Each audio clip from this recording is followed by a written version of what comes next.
somebody says, assuming it's moral to use drugs to enhance authentic feelings, would it be moral to use drugs to enhance inauthentic feelings, e.g. Huxley's soma that promotes happiness, but it's completely detached from reality?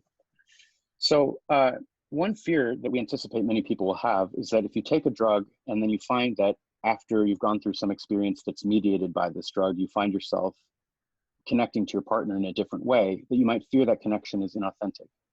And we're mostly concerned with heading off that worry in the case of MDMA or psilocybin enhanced therapy sessions, because what seems to happen is, in contrast to some currently used drugs, like SSRIs, which for many people just paper over the symptoms of their depression and can actually cause them to be isolated from contact with their own feelings. What seems to happen in the case of these therapeutically guided sessions with these drugs is that they will kind of take off the cover and allow people to really look at the trauma, for example, that they had formerly been reluctant to deal with, and then to engage with it, process it in a sort of realistic way. And then they often feel, when the effects of the drug have worn off and they feel that they've learned some lessons, that they have a lingering mindfulness about their own emotions and their ability to tune into what's going on with other people. They often feel that they're seeing the world with fresh eyes. But what you rarely find is that people are talking about this feeling of inauthenticity. They often feel like what they had been experiencing before was inauthentic. And after having a drug-mediated experience, now they feel as though they relate to others in a way that involves attending to them more carefully, recognizing the specialness of the people around them rather than just dismissing them and moving on.